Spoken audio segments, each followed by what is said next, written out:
So how do we then, in this economy, we've laid it out. The economy is not good. This is why. This is what we need to do. How do we then intentionally think long term? Right. So say you're in a place like Phoenix and you can't move away like some of our families have. You don't have those opportunities, and so you're stuck in this economy. You're stuck where you're at. How do you build this wealth then long term?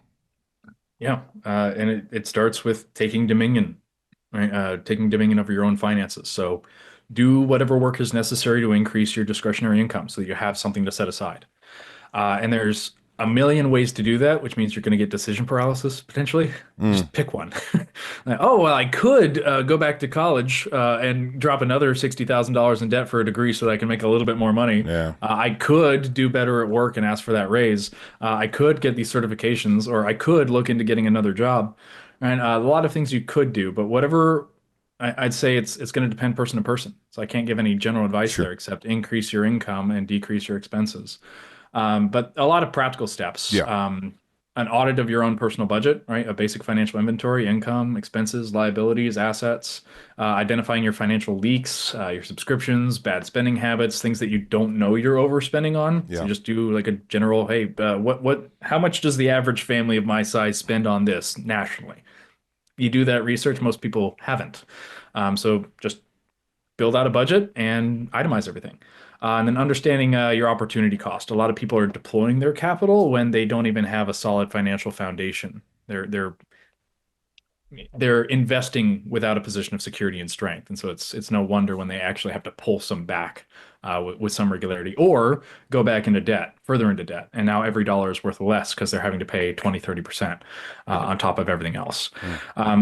Real practical steps like eliminate your high interest debt. If you do have discretionary income, the thing that's charging you 26% is moving your net worth needle behind way faster than your 10 to 15% investments are moving your net worth forward. So you're pedaling in reverse. So let's get rid of the thing that's holding you back, cut the ballast off, then we might be able to raise your ships. Some general investment principles, although in talking investments here, I intentionally don't carry that license, which means so I don't fall under SEC jurisdiction. So I can't really talk about that in too much detail. But if you do, we've got an investment guy, Justin Johnson, that I might be able to refer you to. And then just like owning productive assets, make sure that when you do deploy your capital, it's not on a speculative thing that you hope will increase in value, but something that is actively producing value, or you can actively deploy to increase value. So if you get a car, which you should never buy a depreciating asset with debt, it's not a great idea. But if you buy a car, then do something with it, right? Or sell the car and go down to something that technically meets the function without being nearly the same cost. Because we're just going to be looking at practical functionality, not, oh, but I really like heated leather seats. Like you can't afford heated leather seats, sir. Not necessary here. And not in Phoenix, yeah. So whatever you want in terms of features, you might just have to make those sacrifices because they're not financially viable where you're at. And then finally, once you do most of those steps, you have more than $1,000 a month in discretionary income, then we can actually start doing some legitimate financial planning. Like you have your checking all the way full, you have your savings all the way full, you have your high yield savings, your emergency fund all the way full. Now let's start talking about what you can do for building that wealth and making that kingdom impact. Most people are trying to do that step when they haven't even gotten their own household in order, and it's no surprise when they kind of trip over themselves and end up going further into debt or never really making any headway. Yeah, I think that's a great point there at the end. I think a lot of Christians probably are like, "Oh, I'm going to do this." They sit down, they do it for like a month or two, and then they realize that they don't have the funds to keep it going, so they just that didn't last long, you know. So I appreciate that. It's like you get your stuff lined up first, and then you do that. So it's almost like you gotta walk before you can run, sort of a deal. Yeah. So what are your thoughts on precious metals? You should go talk to Jim Hunter at Alps Precious Metals, where we've got a relationship with him. So tell them that we sent you so we can take it. That's great. Yeah, for precious metals in particular, they're stores of value. So this gets into a little bit of macroeconomics, talking about currency. If you ever talk to someone about Bitcoin, you're going to get this conversation too, because God has called certain things valuable. There was gold in the land of Avila. When Yeah. there was two human beings on the face of the earth, down there, down the river, there's a place with onyx and gold, where, all right, look, there's a medium of exchange down there. When the economy gets built in a pre-falling world, you will still need a medium of exchange, something to fractionalize bartering systems so that if you have cows and some other guy builds houses, you don't have to always trade 5 cows for a house because maybe there's other systems in play that you want to, okay, I'll sell I'll sell a cow for 5 pieces of gold, and I could take those 5 pieces of gold and I could buy this, and this with it. But a way to make sure that we can, it's a more efficient way to barter essentially with a store value, a medium of exchange. Gold is a store of value. It is not an investment. In fact, it's not even traded, or it's currently treated like a commodity, which means you pay capital gains tax on it. That's no fun. But it's essentially a currency. It's a place where your money goes to sit and remain relatively static compared to commodities. So you can buy the same amount of bread, the same size house. That's the way it's supposed to function. Gold is kind of on a little bit of a uptick because of how bad the dollar is doing. But it depends on what you're using as your denomination, your denominational of currency, right? If you compare everything against Bitcoin, everything's getting really cheap all the time because Bitcoin keeps going up, or so they tell me. But if you're using the dollar, everything gets more expensive against the dollar because of inflation. Um, what was the question again? Because I just want to know your thoughts on right, precious three metals. three tangents in, right? So gold is great as a store of value. But let's say in 1920 you bought $1,000 worth of gold. Today, you have a fairly substantial amount of dollars you could trade that gold back for. But if instead you deployed that $1,000 into a productive asset, even just something like hypothetically the S&P 500, you'd have like 15, 20 times that because you're putting your money into a legitimately productive investment as opposed to a singular store of value. So precious metals certainly have their place, but it's where money goes to sit. It's where money that you're not actively using can go to sit and hopefully keep its value compared to everything else. But it's not something that you can use to actually build. Yeah. Okay. And most people are not in a position to say, "Oh yeah, well, I've got dollars that I shouldn't be using to do something else, so let me just put it in this asset class for a while, so that I can protect it before I go and deploy it elsewhere." That's generally not the attitude most people should be taking. Excellent.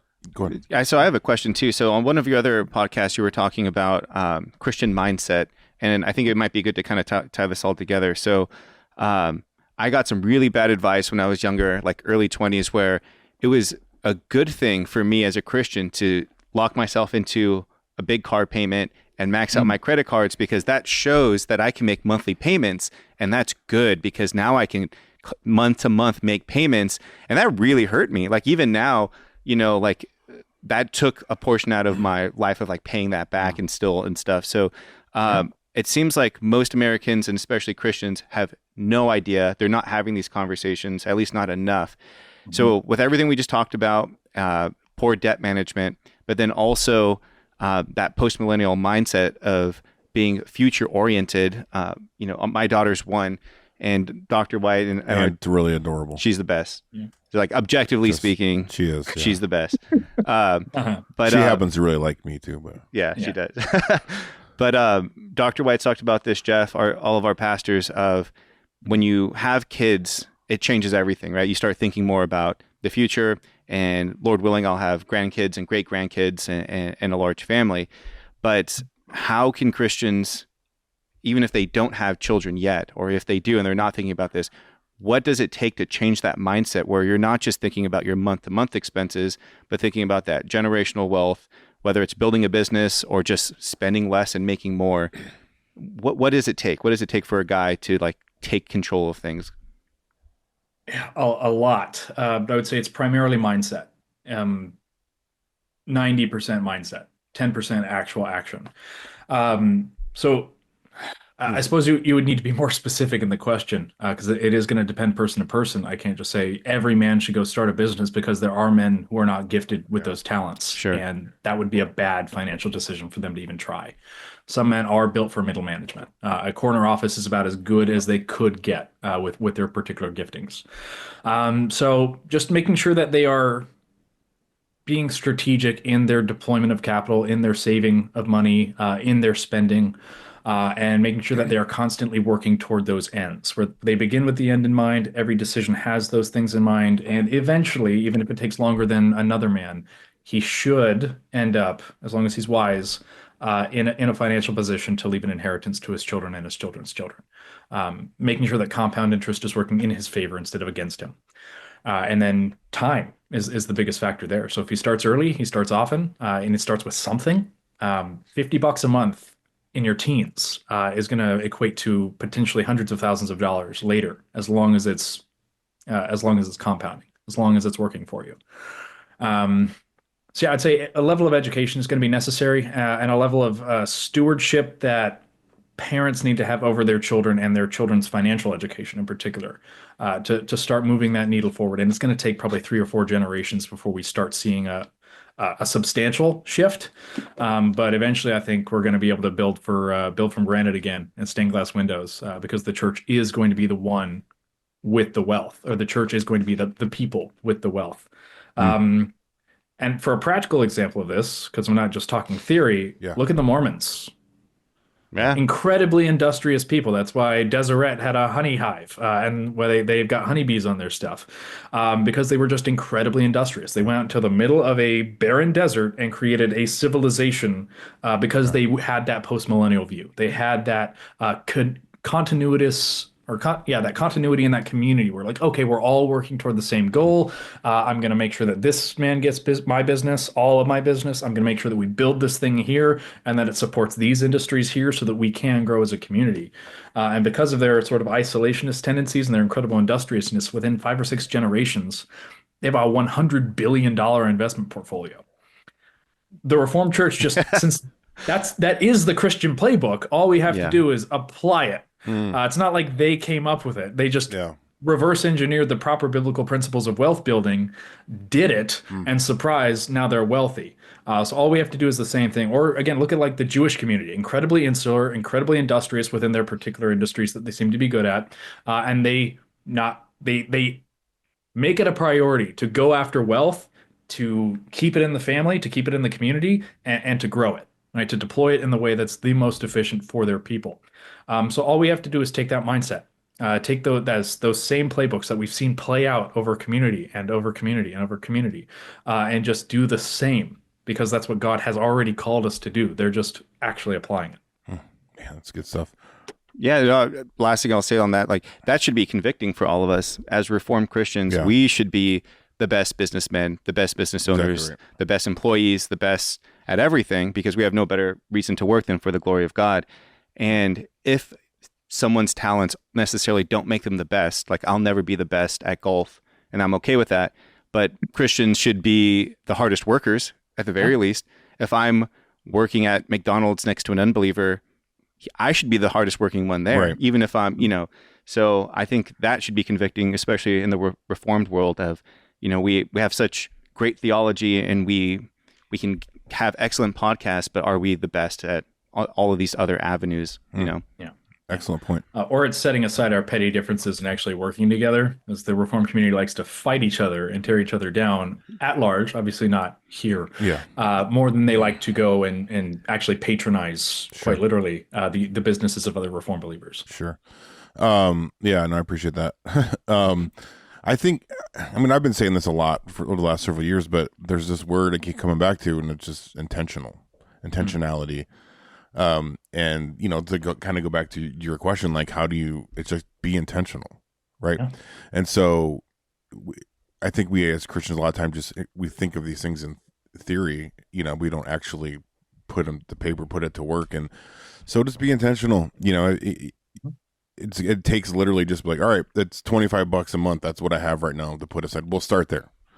Yeah. You know what I mean? If you don't start there, you're just going to buy, 2 more Starbucks or whatever each month, so start somewhere, be intentional.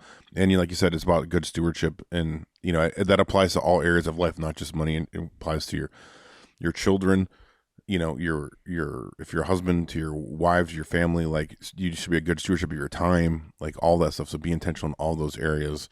And I think that's where you're going to start. But if you don't do that, you're spinning your wheels. The sponsor for this week's episode is Heritage Defense. Heritage Defense is a nonprofit legal advocacy organization dedicated to advancing the kingdom of Christ by protecting and empowering the biblical family. If any three-letter agencies show up at your door, have peace of mind knowing that an attorney who shares your values is available round the clock to advise and advocate for your family. Protect your household today. Use the discount code Apologia and get your first month's membership free. Visit heritagedefense.org for more.